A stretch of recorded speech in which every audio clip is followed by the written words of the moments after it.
सी वेणुगोपाल जी, मदन मोहन झा जी, अब्दुल बारी सिद्दीक जी, स्टेज पे महागठबंधन के वरिष्ठ नेता, भाइयों और बहनों, प्रेस के हमारे मित्रों, आप सबका यहां बहुत बहुत स्वागत, नमस्कार। दूर दूर से आप आए,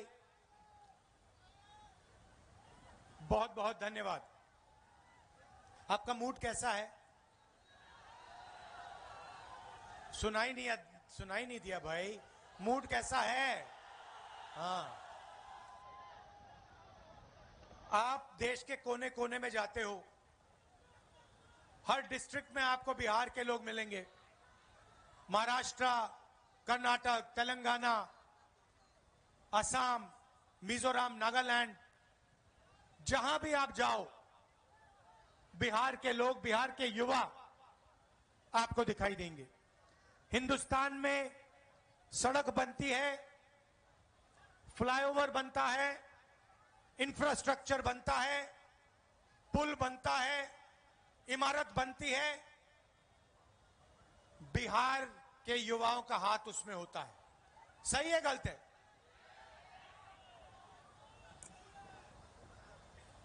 आप में कोई कमी नहीं है, डायनामिज्म है, क्षमता है, ऊर्जा है। आप बाकी प्रदेशों को बनाते हो, दुबई जैसा शहर आपके कंधों पे बना है, यह काम आप बिहार में क्यों नहीं कर पा रहे हो? यह काम जो आप बाकी दुनिया में करते हो, मॉरिशस में, सेशेल्स में, फिजी में, दुबई में, यह काम आप बिहार में क्यों नहीं कर पा रहे हो? 20 साल से आपकी सरकार आपको झूठे वायदे करती रहती है, मगर आपकी जो शिक्षा का सिस्टम है, कॉलेजेस, यूनिवर्सिटीज, स्कूल, स्वास्थ्य का जो सिस्टम है, अस्पताल, प्राइमरी हेल्थ केयर सेंटर, ये सारे के सारे खत्म हो गए हैं। बिहार का युवा मेहनत जितनी करना है कर ले, मगर एग्जाम में वो ही आगे जाएगा जिसको पहले पेपर मिल जाता है। सही है ना? जब भी एग्जाम होता है, उससे पहले, एक दिन पहले, अमीर बच्चों को, जिनके जान पहचान है, उनको पेपर मिल जाता है। और बिहार के युवाओं की जो मेहनत है, बिहार की जो ईमानदारी, जो सच्चाई है, उसको थप्पड़ लगता है। यह आपके साथ हर रोज हो रहा है। अभी तेजस्वी जी ने कहा, अमित शाह ने कहा कि जमीन की कमी है। कहा ना? अच्छा बताओ भैया, जमीन की कमी है तो अदानी को 1 रुपए में कौन सी जमीन दी जा रही है? क्या वो बिहारी जमीन नहीं है क्या? कि वो किसान, बिहार के किसान की जमीन नहीं है क्या? जब अंबानी अदानी को जमीन देनी होती है तो जमीन मिल जाती है। जब किसान से जमीन छीननी होती है, 2 मिनट में इनको जमीन मिल जाती है। मगर जब किसान कहता है कि मेरे बच्चे को सपना देखना है, रोजगार का सपना देखना है, मेरे बच्चे को बिजनेस चलाना है, कारखाना खोलना है, फैक्ट्री खोलनी है, तो अमित शाह कहते हैं भैया बिहार में जमीन नहीं। धारावी में मैं गया, आपके लोग रहते हैं, बिहार के लोग रहते हैं, छोटा व्यापार करते हैं, बिजनेस करते हैं, लाखों करोड़ रुपए की जमीन है, वो सारी की सारी जमीन छीनकर अदानी को दी जा रही है। सारी की सारी जमीन, धारावी की जमीन अदानी जी को डेवलप करने के लिए दी जा रही है। इसे ये विकास कहते हैं। जो भी अदानी और अंबानी को दिया जाता है उसे विकास कहा जाता है। उनका जितना कर्जा माफ करना है करा देंगे। बिहार के किसानों का कर्जा माफ किया, बिहार के किसान को सही रेट दिया ना, और फिर आके कहते हैं कि जमीन नहीं है। दूसरी तरफ मोदी जी कहते हैं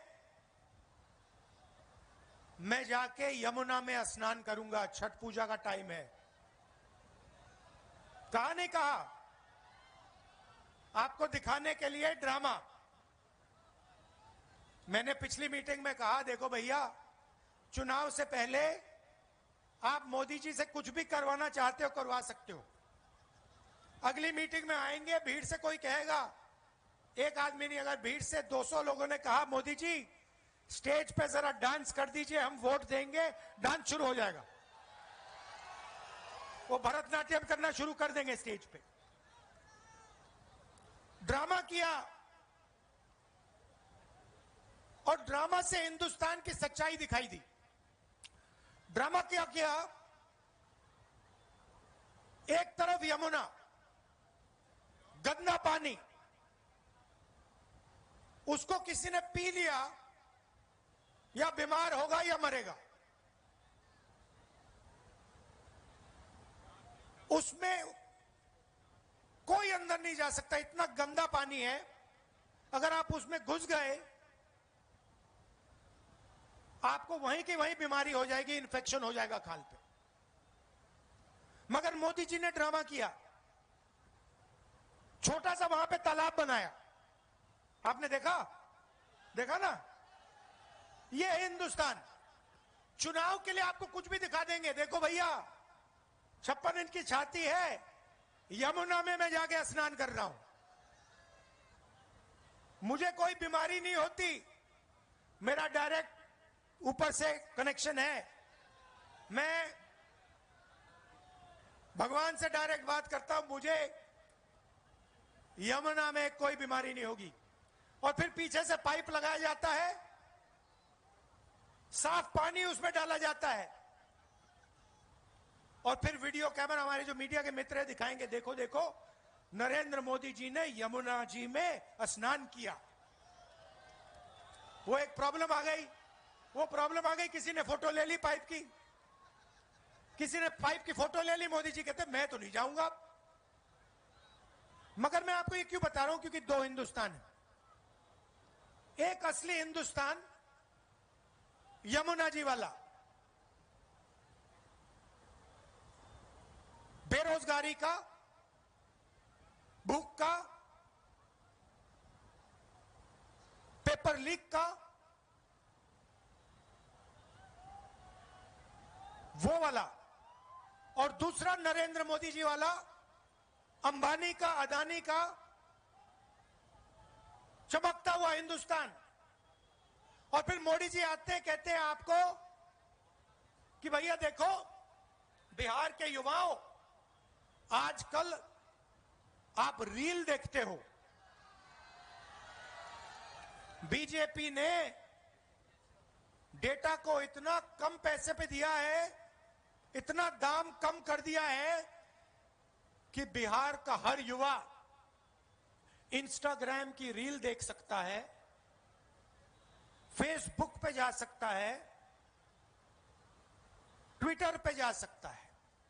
मोदी जी आप ये भी बता दीजिए कि आपने अंबानी जी को जियो का लाइसेंस देकर कितना पैसा दिया है। आप ये भी बता दीजिए कि ये डेटा फ्री में नहीं दिया जा रहा है, ये डेटा बिहार की जनता अपना पैसा देकर खरीदती है और पैसा अंबानी जी की जेब में जाता है। ये आपने अपने भाषण में क्यों नहीं बताया? तो ड्रामा चल रहा है।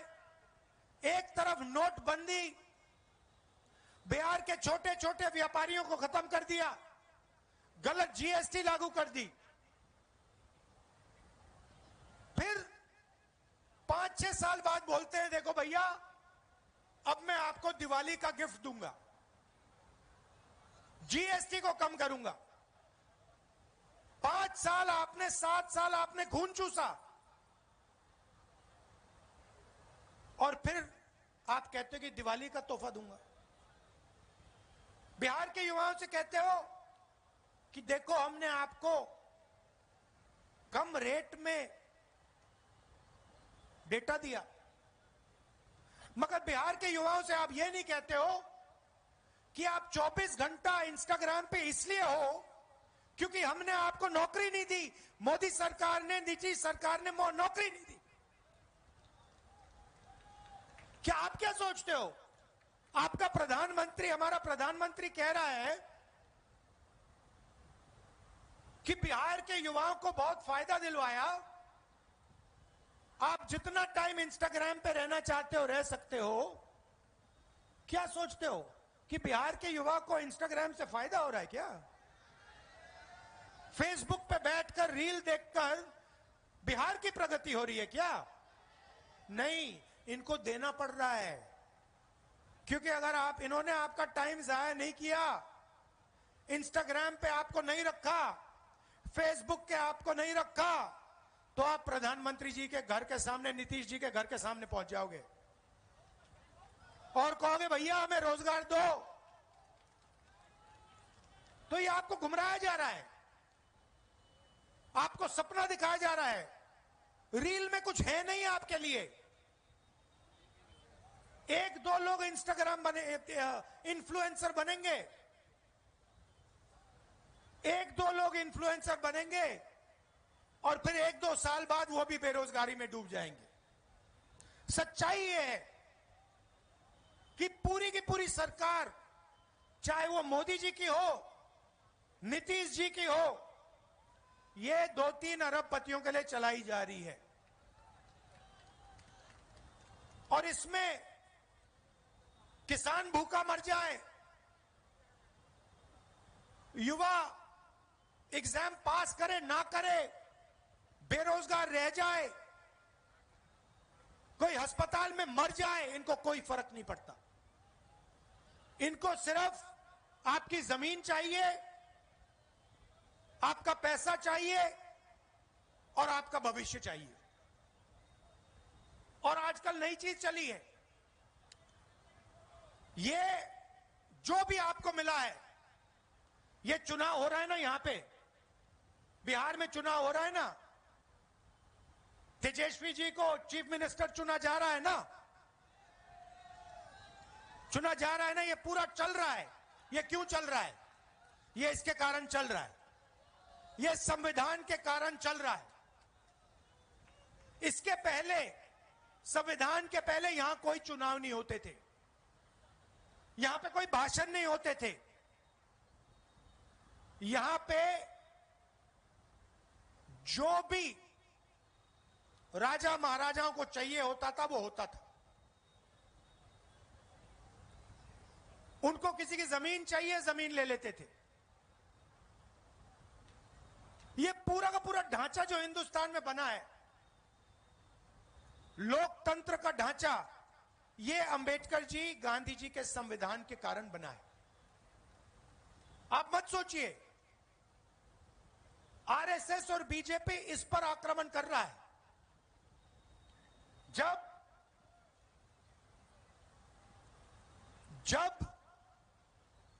वोट चोरी की बात होती है, संविधान पर आक्रमण हो रहा है, आपका वोट छीना जा रहा है। क्यों छीना जा रहा है मैं आपको बताता हूं। क्योंकि ये आपकी आवाज को दबाना चाहते हैं, ये पिछड़ों की आवाज, दलितों की आवाज, ईबीसी की आवाज, माइनॉरिटीज की आवाज, गरीब जनरल कास्ट, किसान मजदूर की आवाज को दबाना चाहते हैं। ये एक बार फिर आजादी के पहले समय में जाना चाहते हैं। 2-3 लोग चलाएं देश को,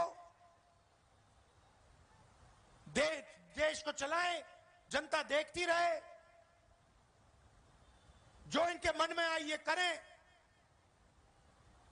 अगर 100 करोड़ की शादी करनी है तो 100 करोड़ की करें, 1000 करोड़ की करनी है तो 1000 करोड़ की करें। मैं आपसे पूछना चाहता हूं, अंबानी की शादी हुई? देखी आपने? देखी ना?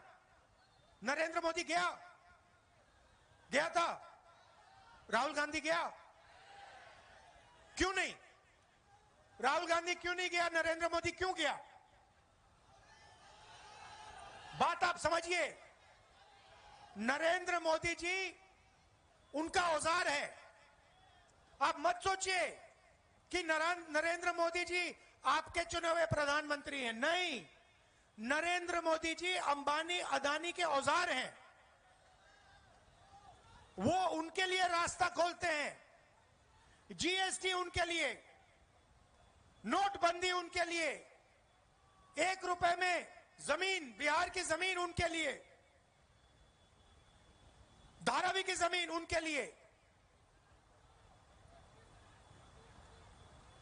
तो ये हो रहा है। और आप ये भी मत सोचिए कि नीतीश जी सरकार चलाते हैं। अगर हमारे ईबीसी भाइयों और बहनों यहां जो हो, आप ये सोच रहे हो कि नीतीश जी सरकार चलाते हैं, आप गलतफहमी में हो। सरकार रिमोट कंट्रोल से चलती है। सरकार मोदी जी, अमित शाह जी चलाते हैं और उनको जो चाहिए वो होता है।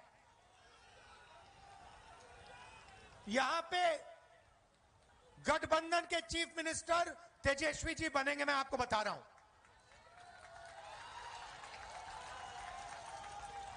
और जो सरकार बनेगी, महागठबंधन की सरकार जो बनेगी, ये आप अच्छी तरह सुनिए, ये हर जात की, हर धर्म की सरकार होगी।